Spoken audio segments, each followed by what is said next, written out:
Assalamualaikum warahmatullahi wabarakatuh. Hadir kembali bersama saya Dian Perdana Fitri Mandasari.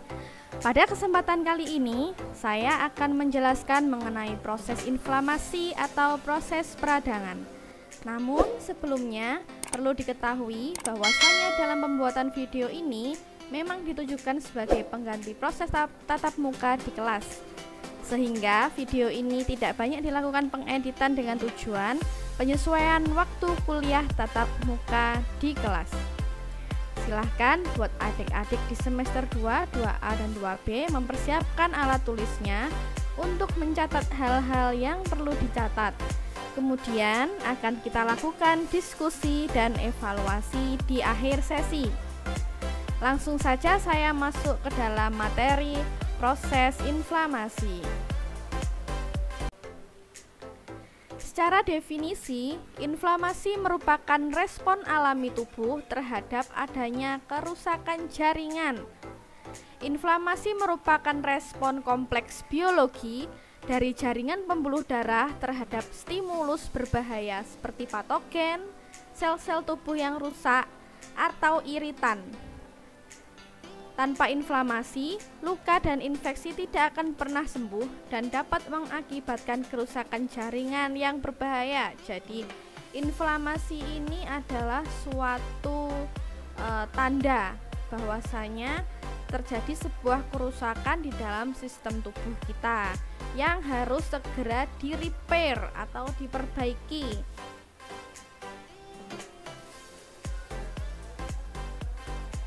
Inflamasi pada dasarnya merupakan sebuah mekanisme pertahanan terhadap infeksi dan perbaikan jaringan, tetapi terjadinya inflamasi secara terus-menerus atau kronis juga dapat menyebabkan kerusakan jaringan dan bertanggung jawab pada mekanisme beberapa penyakit. Jadi maksud slide yang satu ini ialah inflamasi itu memang sebuah mekanisme normal, mekanisme pertahanan terhadap adanya suatu infeksi benda asing yang menyebabkan kerusakan baik di tingkat sel, di tingkat vaskuler, jaringan, organ, dan sebagainya. Tetapi jika inflamasi itu terjadi secara terus-menerus, maka akan mengakibatkan suatu perubahan fungsi, suatu kerusakan, sehingga inflamasi ini harus diikuti dengan proses-proses peradangan yang fungsinya untuk melakukan suatu repair atau penyembuhan.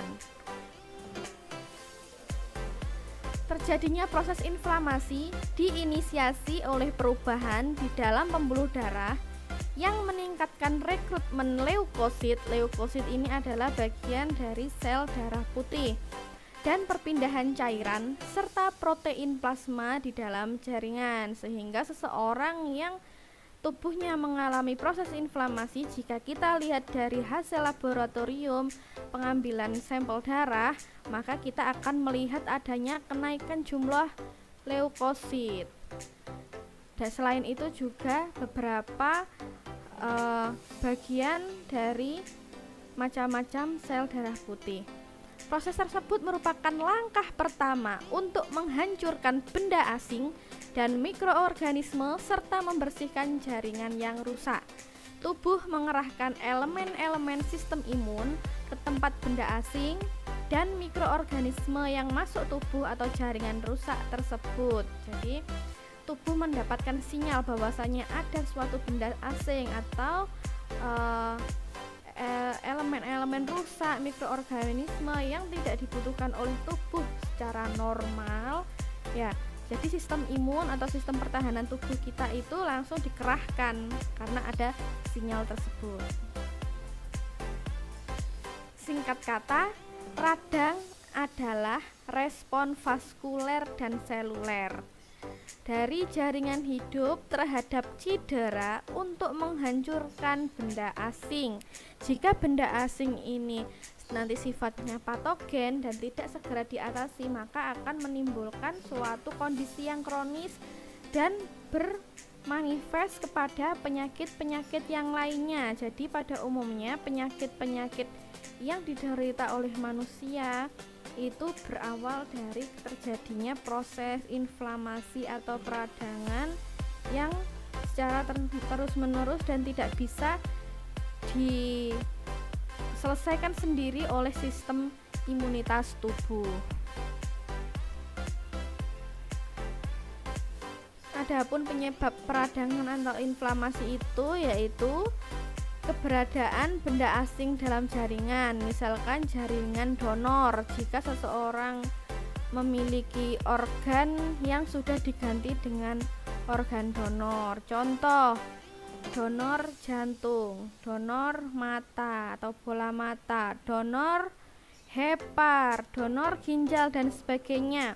Jika yang dimasukkan ke dalam tubuh seseorang itu bukan miliknya sendiri, maka itu ditandai sebagai suatu benda asing.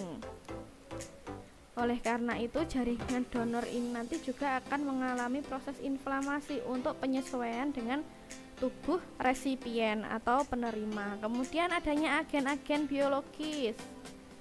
Contohnya ketika kita melakukan vaksinasi.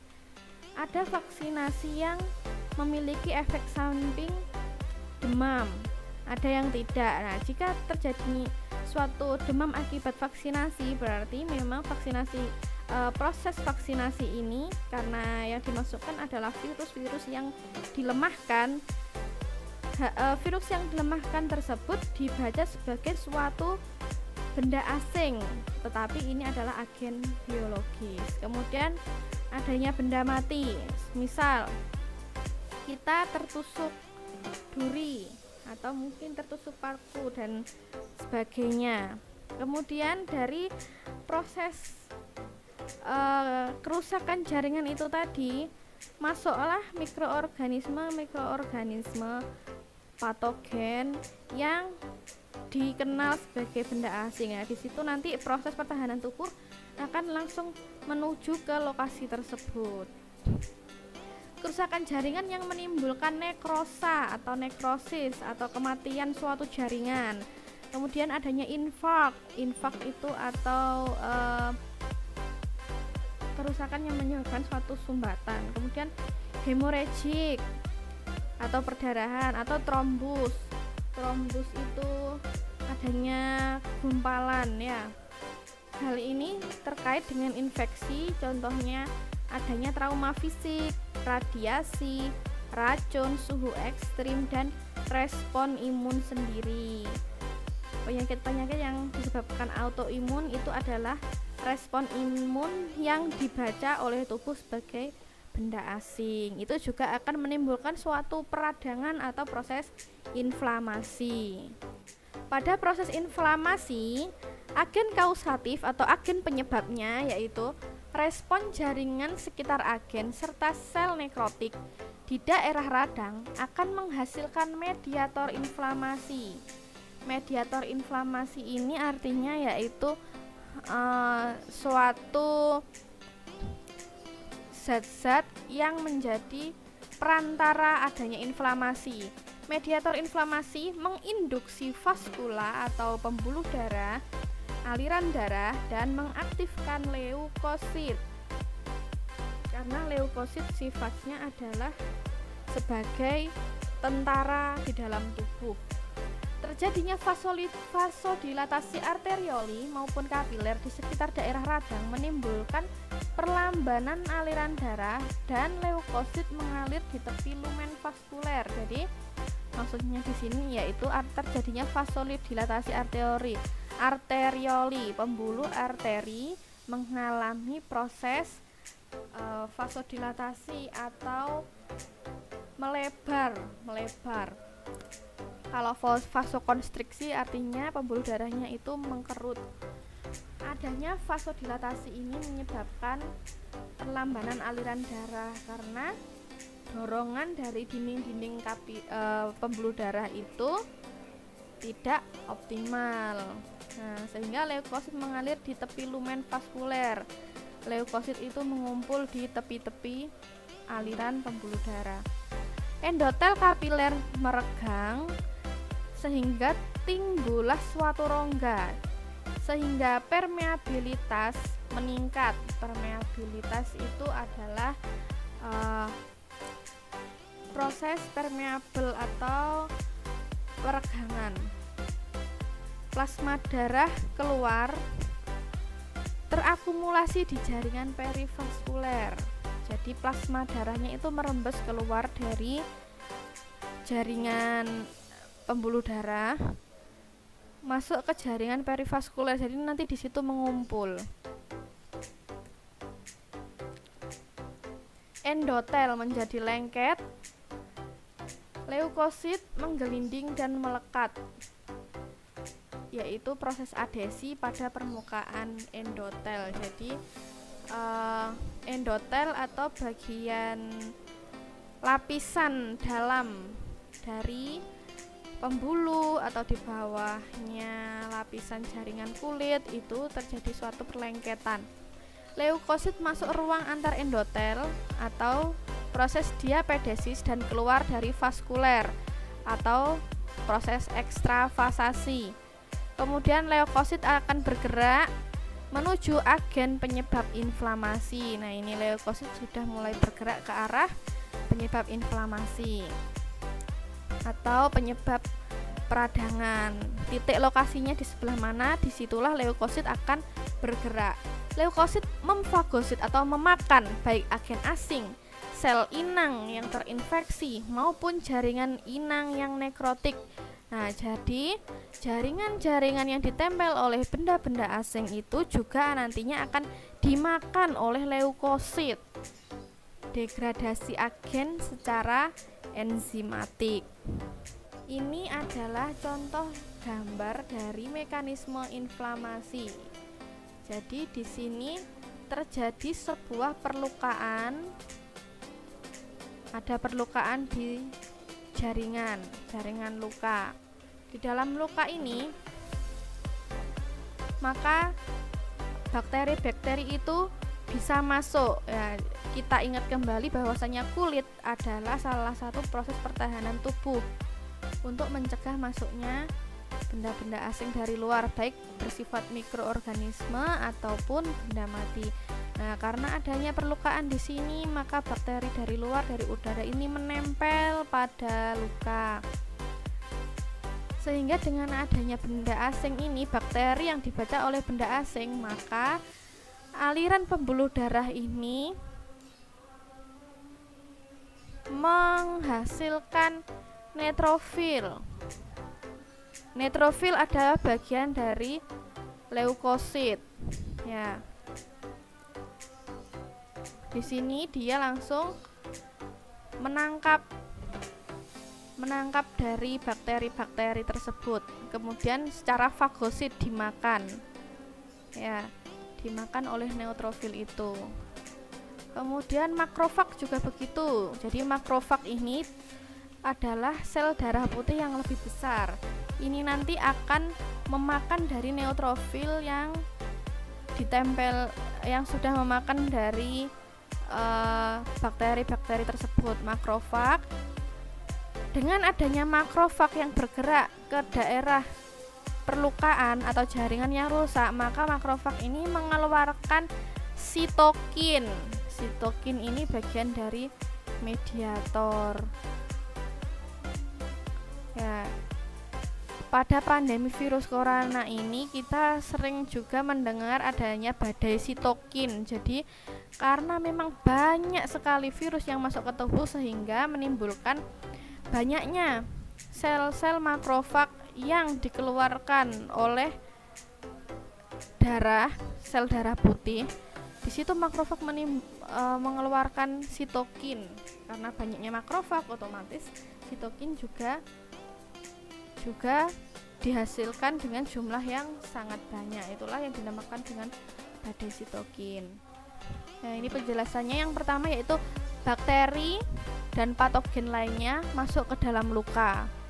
Yang kedua yaitu platelet dari darah dirilis atau dihasilkan. Ini contohnya adalah neutrofil ya, sebagai suatu protein. Protein sebagai penanda bahwa terjadi adanya perlukaan. Kemudian mast cell, ini yang warna hijau besar ini, mensekret atau mengeluarkan faktor-faktor mediator.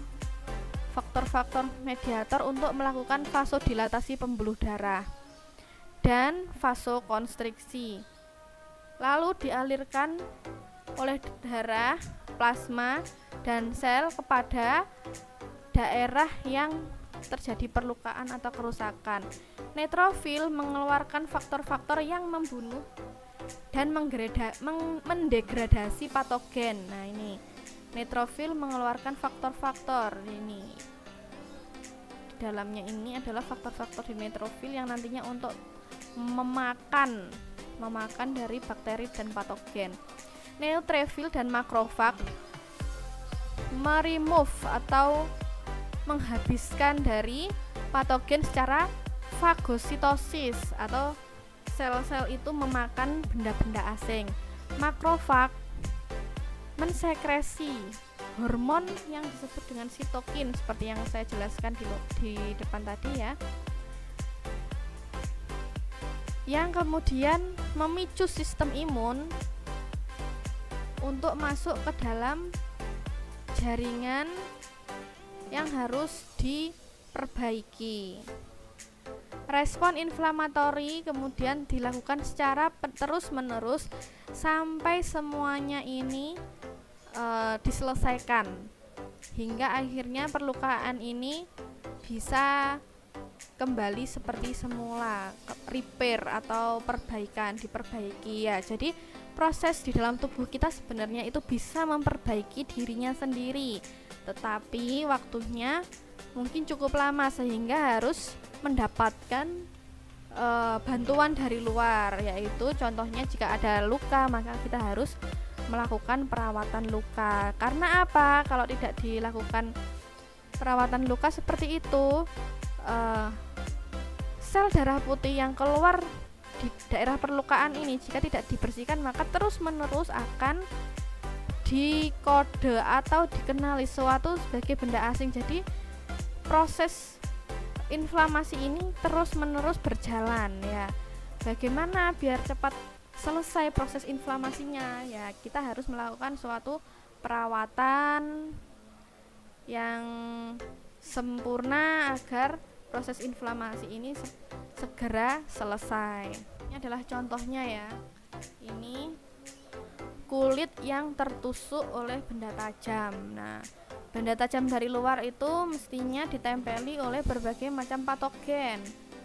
Tertusuk, kulitnya memasukkan patogen ke dalam tubuh. Nah, ini akhirnya ada sinyal-sinyal, kemudian makrofag langsung diproduksi. Kerusakan jaringan akibat stimulus yang menyebabkan pecahnya sel emas diikuti dengan pelepasan mediator inflamasi, dilanjutkan dengan terjadinya vasodilatasi yang kemudian menyebabkan migrasi sel leukosit. Inflamasi yang perlu kita ketahui itu ada dua macam. Yang pertama ada inflamasi akut dan inflamasi kronis. Apa perbedaan dari inflamasi akut dan inflamasi kronis? Tentu saja akut dan kronis ini dilihat dari waktu terjadinya. Inflamasi akut ini terjadi dalam waktu yang singkat. Yang terlibat adalah sistem vaskuler lokal, sistem imun, dan beberapa sel. Seperti penjelasan di depan tadi, itu adalah proses inflamasi akut yang ditandai dengan adanya rubor atau kemerahan, dolor, kalor, tumor, dan fungsiolesa yang nanti akan kita pelajari pada slide berikutnya. Untuk inflamasi kronis, yaitu terjadinya dalam waktu yang relatif lama. Yang terlibat adalah sel darah putih, terutama pada sel mononukleer atau sel yang memiliki inti sel tunggal. Inflamasi kronis inilah yang menjadi penyebab utama dari banyak jenis penyakit di dalam tubuh seseorang.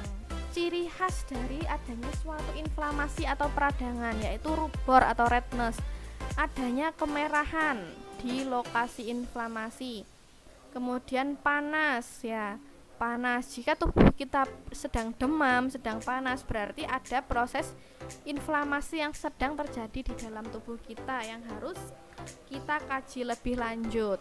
Atau mungkin ada seseorang yang ada infeksi di kulit. Nah, sekitarnya itu pasti akan teraba lebih panas daripada sisi yang lainnya.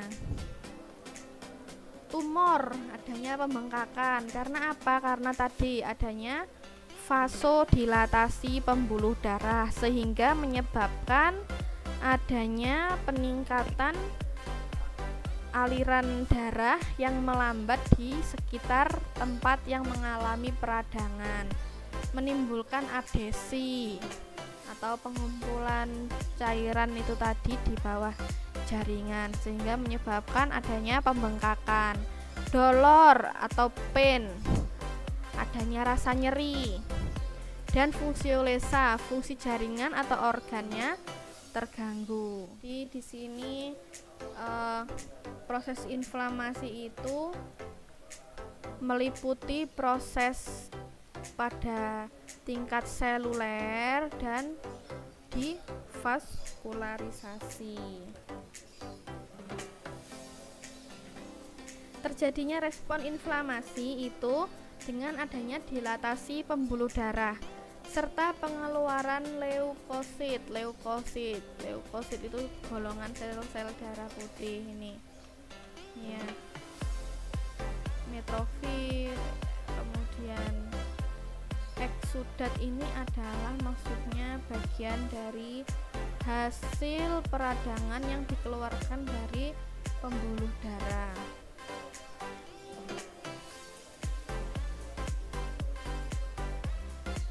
Di sini terjadi suatu iritan atau cedera jaringan sehingga memicu pelepasan mediator inflamasi. Nah, mediator inflamasi tadi apa saja?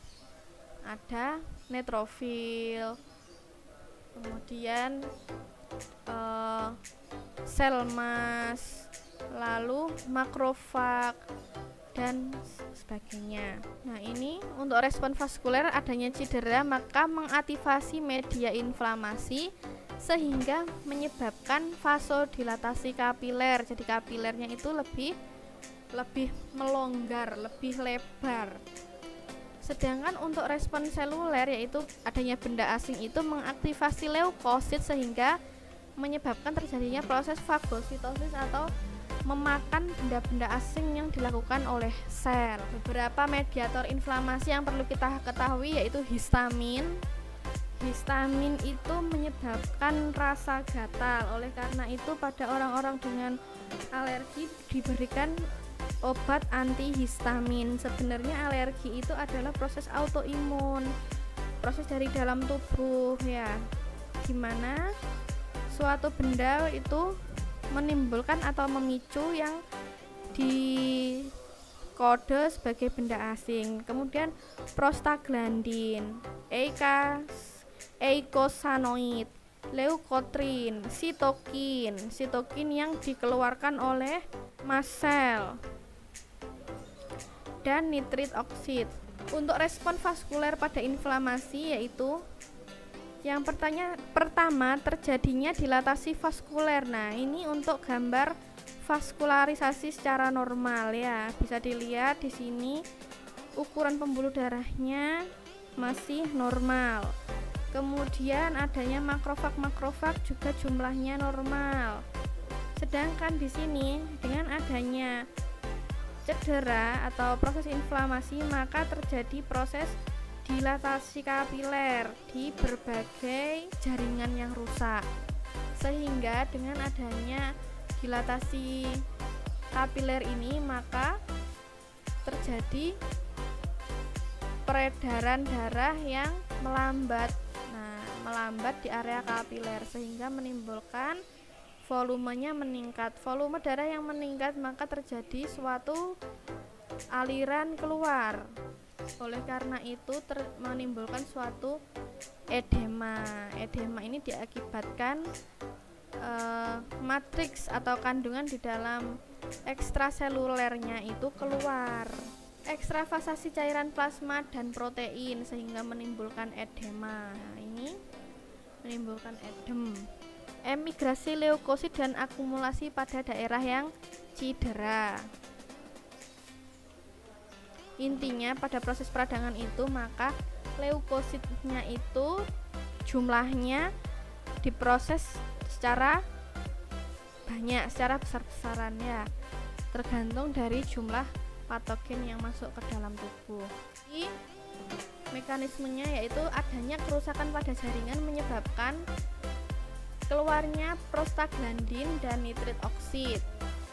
Prostaglandin dan nitrit oksid menyebabkan terjadinya dilatasi atau pelebaran arteriol atau pembuluh darah tadi, sehingga arteriol yang ukurannya meningkat atau berdilatasi itu meningkatkan aliran darah ke dalam kapiler. Aliran darah yang meningkat itu menyebabkan pelambatan aliran darah karena vaskularisasinya dilatasi, jadi vasokonstriksinya itu minimal sehingga terjadi istilahnya menumpuk di kapiler tersebut, hingga terjadi penghentian aliran darah, stasis. Lalu cairannya masuk ke jaringan-jaringan, sehingga jaringan-jaringan itu tadi dipenuhi oleh cairan sehingga menimbulkan adanya edem. Kemudian jaringan yang rusak itu juga mengaktifkan C5A, leukotriene bacterial product. Di sini menimbulkan suatu aktivasi dari neutrofil. Neutrofil berjalan di sepanjang endotelium, jadi berpindah tempat. Jadi ada reseptornya dari neutrofil itu menempel di bagian endotelium. Kemudian neutrofil ini masuk ke dalam endotelium, yang kemudian neutrofil ini melewati ruang antara sel endotel melalui membran endotel ya. Jadi bayangkan saja di situ pembuluh darah itu kulit atau lapisan dari pembuluh darah itu di bawahnya ada yang namanya endotel. Kemudian endotel itu ditempeli oleh neutrofil. Karena ada neutrofil maka endotel ini memberikan jalan atau rongga sehingga neutrofil bisa keluar dari pembuluh darah untuk masuk ke jaringan yang mengalami peradangan. Neutrofil bermigrasi keluar ke jaringan yang rusak. Nah, disinilah neutrofil berfungsi sebagai pembasmi bakteri yang masuk ke dalam jaringan tubuh dengan cara fagositosis. Di situ juga neutrofil membunuh bakteri-bakteri dengan memakan bakteri dan memakan jaringan yang rusak. Neutrofil yang makan jaringan yang rusak ini nanti akan difagositosis oleh sel makrofag, karena sel makrofag ini ukurannya lebih besar daripada neutrofil. Tadi sudah dijelaskan di awal bahwasanya zat yang memakan patogen yang ditempeli oleh patogen itu nanti juga akan dimakan oleh makrofag sebagai cara pembersihan. Kemudian dari kerusakan jaringan juga menyebabkan keluarnya serotonin, histamin, C3A, C5, leukotriene. Ini mengaktifasi endotelium vaskuler. Sama seperti aktivasi endotelium akibat adanya neutrofil yang menempel pada dinding endotel, sehingga meningkatkan permeabilitas endotelium, plasma protein masuk ke dalam jaringannya. Jadi endoteliumnya itu memberikan jalan ya, membukakan jalan untuk keluarnya plasma, keluarnya neutrofil sehingga meningkatkan adhesi molekul pada endotel. Peningkatan adhesi molekul, jadi jika suatu air yang ditambahi dengan banyak kandungan zat-zat, maka air tersebut akan menjadi lebih kental. Begitu juga dengan proses inflamasi yang keluar dari pembuluh darah itu, sehingga jaringan di luarnya terjadi adanya peningkatan volume yang nanti isinya adalah neutrofil, makrofag, semua zat-zat yang digunakan untuk memakan patogen itu. Sehingga kalau bahasa awamnya kita sebut luka ini bernanah, luka ini mengeluarkan pus, warnanya putih sampai kehijauan. Nah, disitulah warna putih itu adalah kumpulan dari sel-sel darah putih sebagai tentara dari memerangi jaringan yang rusak itu tadi.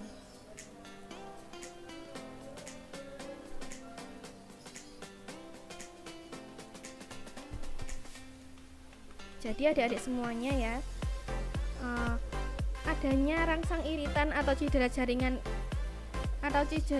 itu akan memicu pelepasan mediator inflamasi. Apa saja tadi? Mediatornya ada histamin, nitrit, kemudian leukotrin dan sebagainya ya. Senyawa itu mengakibatkan vasokonstriksi singkat pada arteriola yang diikuti oleh dilatasi pembuluh darah, venula dan pembuluh limfa, serta dapat meningkatkan permeabilitas vaskuler pada membran sel. Histamin yang dilepas oleh sel mas atas pengaruh komplement meningkatkan permeabilitas vaskuler dan kontraksi otot polos, sehingga memberikan jalan untuk migrasi sel-sel leukosit serta keluarnya plasma yang mengandung banyak antibodi ke dalam jaringan perifer tempat terjadinya inflamasi.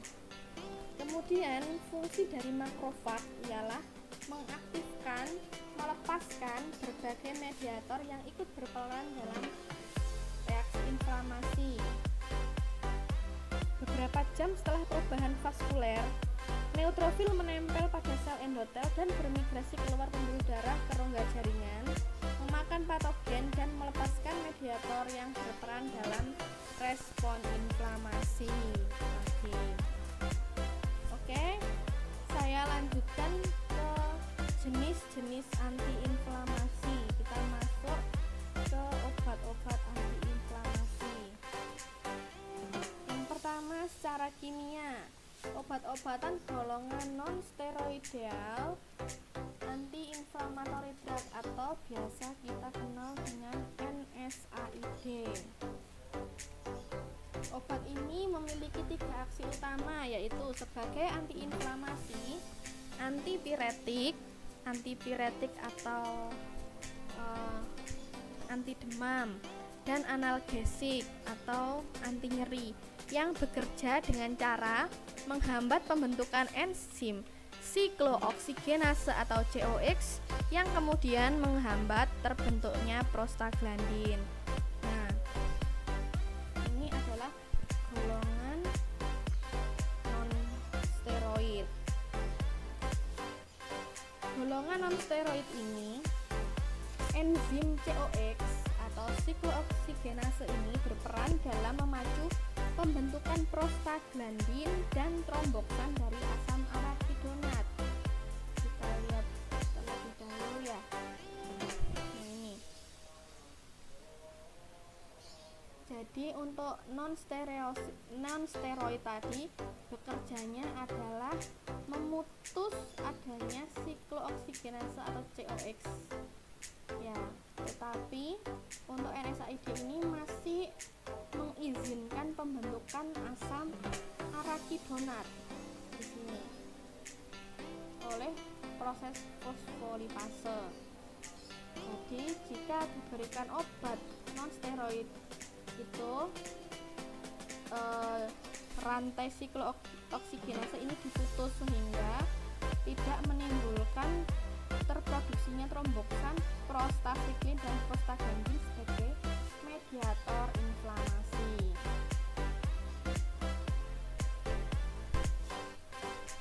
Contohnya ibuprofen, aspirin, diklofenak, dan piroxicam. Prostaglandin merupakan molekul pembawa pesan pada proses inflamasi. Penyumbatan atau inhibisi sintesis prostaglandin dalam mukosa lambung seringkali dapat menyebabkan kerusakan gastrointestinal, yaitu adanya rasa mual, kemudian MAH atau gastritis ya. Jadi untuk golongan obat NSAID ini kurang cocok bagi orang-orang yang memiliki penyakit gastritis. Contohnya ini pemberian ibuprofen, aspirin ini. Efek samping yang paling serius yang diakibatkan oleh obat NSAID ini adalah pendarahan gastrointestinal. Ya, pendarahan gastrointestinal. Penghambatan enzim siklooksiggenase juga akan menghambat sintesis tromboksan sehingga dapat menurunkan agregasi platelet. Pemberian obat pada dosis yang rendah secara terus-menerus digunakan sebagai terapi pada penderita stroke untuk mencegah terjadinya stroke berikutnya. Karena apa? Karena sifat dari NSAID ini tadi yang sifatnya menurunkan agregasi platelet sehingga mencegah adanya penumpukan platelet pada pembuluh darah. Jika terjadi penumpukan platelet di pembuluh darah kecil atau kapiler, maka orang yang sudah terkena stroke akan bisa menyebabkan stroke ulangan. Namun pemberian obatnya juga harus tetap di dalam kontrol pengawasan, harus sesuai dengan resep. Selain untuk mencegah terjadinya stroke ulangan itu, penghambatan siklooksigenase juga berakibat pada peningkatan produksi leukotrin yang berperan dalam proses kontraksi pada bronkus sehingga dapat memicu asma. Jadi selain sebagai obat antiinflamasi ini juga memiliki efek samping memicu asma karena adanya vasokonstriksi itu tadi ya, atau kontraksi. Jadi kurang cocok untuk orang-orang yang memiliki riwayat asma dan gastritis. Itu adalah untuk obat yang non steroid atau NSAID. Berikutnya adalah golongan kortikosteroid atau golongan steroid. Untuk golongan steroid bisa kita lihat, maka steroid ini sifatnya menghentikan proses pembentukan asam arakidonat, sehingga jika dipotong rantainya pada fase fosfolipase ini, maka asam arakidonat tidak akan terbentuk sehingga prostaglandin, leukotrin, prostacyclin, tromboksan juga tidak akan diproduksi.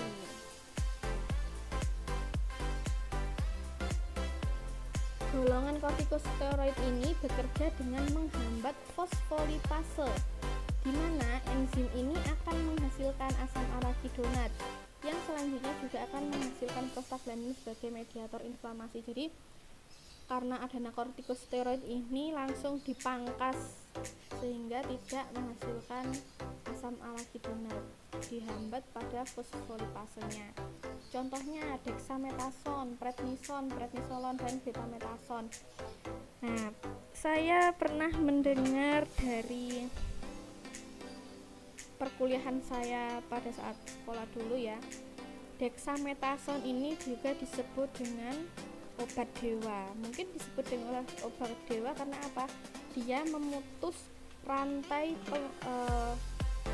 pembentukan asam arakidonat sehingga langsung jika seseorang menggunakan golongan kortikosteroid maka tidak akan menghasilkan leukotrin atau penanda proses inflamasi, langsung dipangkas di proses fosfolipase gitu.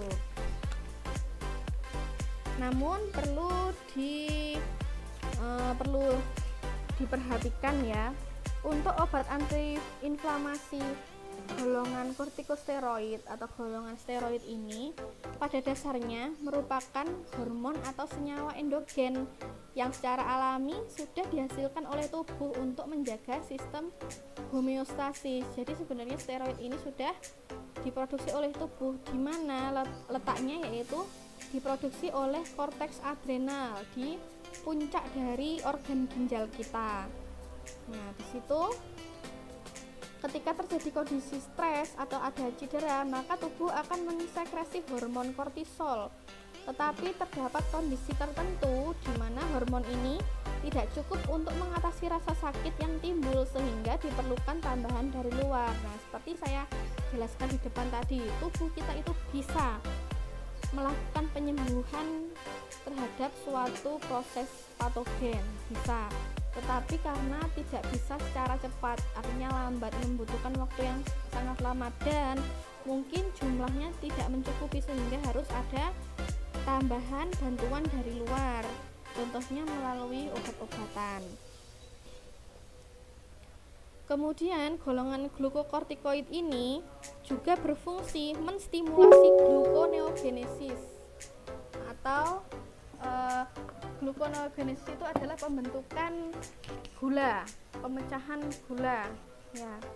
Jadi pemecahan gula, sehingga penggunaan harus dibatasi pada penderita diabetes mellitus karena dapat menaikkan kadar gula darah. Nah, obat anti inflamasi golongan steroid ini kurang cocok untuk diberikan pada golongan orang-orang yang memiliki diabetes mellitus. Lalu pertanyaannya adalah, kalau seseorang itu sudah mengalami diabetes mellitus, kemudian seseorang itu memiliki riwayat gastritis, lalu obat apa yang harus diberikan untuk mengatasi proses inflamasi? Nah, ini harus dikonsultasikan kepada ahli penyakit dalamnya atau ahli penyakit syarafnya.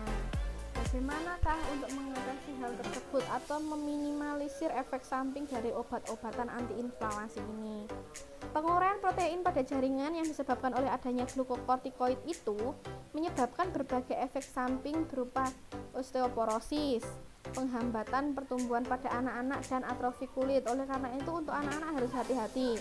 Kita tidak boleh dengan mudahnya memberikan obat-obatan antiinflamasi golongan steroid. Contoh yang paling banyak di pasaran yang beredar itu contohnya adalah dexamethasone, biar cespleng katanya. Nah, ini kalau dampaknya efek samping jangka panjangnya itu bisa mengenai penghambatan pertumbuhan pada anak-anak, bagaimana? Kan sangat disayangkan.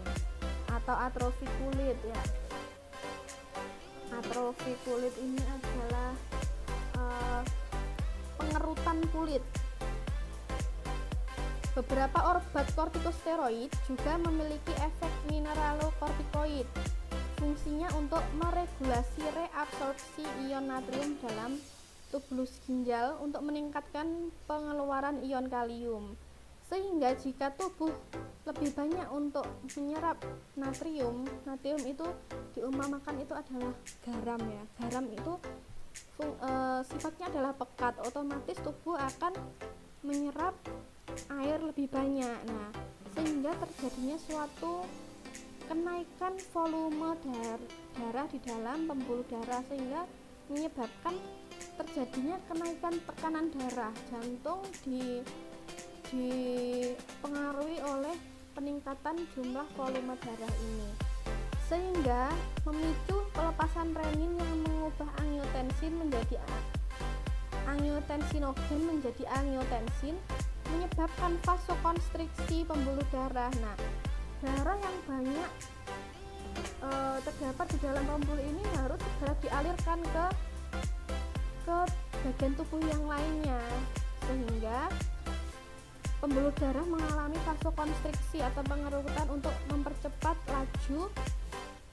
tekanan darah, sehingga dapat menyebabkan suatu kondisi hipertensi atau tekanan darah tinggi. Nah, tekanan darah tinggi dan diabetes mellitus ini harus hati-hati dalam penggunaan obat-obat steroid.